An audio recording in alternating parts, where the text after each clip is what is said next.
Quantas coisas que acontecem e que você pensa, por que isso está acontecendo comigo agora? De onde veio isto? Que karma, ou seja, que causas e condições que eu causei, que eu nem sei que eu causei, ou que a minha família causou, e que faz que essas situações se apresentem à minha frente, como é que eu resolvo elas? Não é? Eu venho de uma família aqui em São Paulo, dos meus bisavós, tetravós, um deles era um capitão do mato, ele veio lá de Portugal aqui e começou a lutar para ganhar terra. Nossa. Diz que o norte do Paraná e o sul de São Paulo era dele. Tem uma cidade chamada de Apiaí, ele era chamado Capitão Apiaí, que era o nome de todos chamam Dias Batista, lá que é o nome da família da minha mãe. Então era um homem violento. Diz que ele era um homem muito grande, que ele era capaz de pegar um índio em cada braço e espremer. Caramba. E ele foi morto pelas costas, porque pela frente ninguém pegava ele. Caramba. Teve 17 filhos, cada filho teve mais outros 17, eu nem sei quem são parentes meus. Mas é uma coisa muito brava de se pensar, né?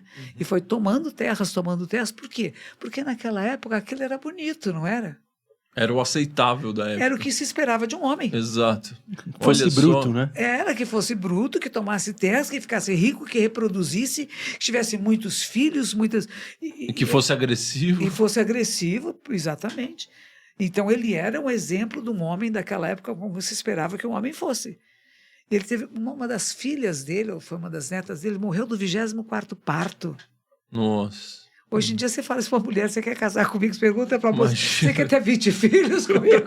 24. Como é que é? Como é que é? 20? E quantos anos, né? Ela passa a vida grávida, né? Exato, Praticamente. praticamente, de um filho para outro, de um filho para outro, de um filho para outro. Nossa. Mas vamos pensar que essa pessoa da sua família, ela era assim porque o meio ambiente pedia para ela ser assim. Sim, claro. Hoje nós somos de uma maneira porque o meio ambiente pede para sermos assim. Também. Mas aí agora, qual que seria o futuro?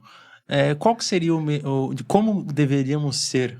Como seremos no futuro? Como seremos no futuro? Só quando a gente chegar lá. Mas com esse ambiente cada vez mais tóxico, digamos, a gente tem que ter essa quebra entre... Nós temos que perceber, então, a diferença é essa, você perceber. Você estará Por exemplo, a gente fala que Buda, ele era um personagem da sua época. E nessa época as mulheres eram muito discriminadas. Você pegava as mulheres, os homens, com a mão esquerda, porque a mão esquerda era a mão de se limpar ao ir ao banheiro. Então era a mão impura. Nossa, porque não tinha As papel mulheres, higiênico, certo? Não tinha. Até hoje eles não usam. Então as mulheres eram consideradas seres impuros. Você veja só, né? Então, na hora que a mãe adotiva dele, que é uma rainha, pede para se tornar monja, ele disse, não pode, porque as mulheres não podem ser monjas. As mulheres não podem sair do lar. O que serão os lares sem as mulheres, se as mulheres saírem do lar? Mas quando os homens saíam do lar, e uma mulher que não tinha um homem ao seu lado, era completamente desqualificada socialmente. A mulher só tinha valor pelo homem que a acompanhava, que podia ser filho, primo, tio, avô, mas eles tinham ido para as guerras e tinham mulheres que não tinham nenhum homem à sua volta. Então elas eram ostracizadas, eram marginalizadas pela sociedade. A mãe adotiva de Buda, que é Mahaprajapati, ela vai receber essas mulheres e educá-las para alguns ofícios, como nós até hoje fazemos com mulheres nas periferias, ensinando a cozinhar, a fazer bordado, artesanato. Ser dona de casa. Coisas chamadas femininas. Algumas agora estão entrando na tecnologia, na música, em outra coisa, mas até recentemente não. Então esses são os passos que vão ser dados. Então quando ela, Mahaprajapati, que é líder de uma assembleia de muitas mulheres, vai atrás dele e diz, eu quero me tornar monja. O marido dela tinha morrido, o rei. E ela vai ser ostracizada como todo mundo. Ela tem filhos, sobrinhos, mas mesmo assim ela quer ser monja. Ele diz, não, porque mulheres não podem ser. Aí o Ananda, que é o primo dele, que é o assessor... O próprio Buda falou isso. Falou isso.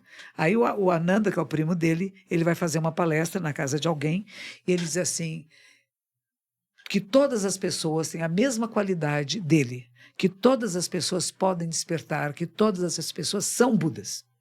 Podem não perceber, mas são. Comecem a agir como vocês são de verdade. É o que ele falava. Aí o Ananda diz, mestre, posso fazer uma pergunta? Ele diz, faça, Ananda. As mulheres também? Ele diz, sim, claro que as mulheres também. Ele tinha muitas discípulas leigas. Aí o Ananda, então por que você, o senhor, né, não ordena Mahaprajapati? E aí cai a percepção de Buda, ele percebe que ele discriminava, que ele estava num processo, como você fala, ambiental, social, e que ele seguia aquelas regras sociais sem nem se dar conta que ele repetia um jargão que nem ele acreditava. Mas ele já tinha se iluminado? Já. Caramba. Não, foi depois da sua experiência mística que ele vai visitar o castelo, vai encontrar a mãe adotiva, e que ela se encanta com isso, e ela quer ser monja, e ele diz que não, que mulher não pode.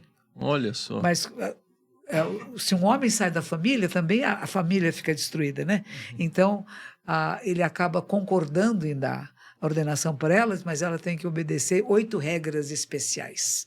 Entre as regras especiais é submissão à ordem masculina. Caramba, mesmo assim.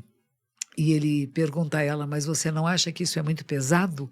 E ela diz assim, não, é como uma corbeia de flores, um colar de flores que eu visto com muita alegria. Então a ordem feminina começa na mesma época que a masculina, mas com esse porém que é importante pensar que um ser iluminado ainda está sujeito às discriminações da sua época. Perfeito. Ao social, aquilo que a gente foi criado com e que a gente nem se dá conta que discrimina. Ou seja, se o ambiente exerceu o poder dele, mesmo para Buda, já após iluminação. Isso. Imaginem para nós que ainda nem despertamos ou nem sabemos diferenciar esse ambiente. Exatamente.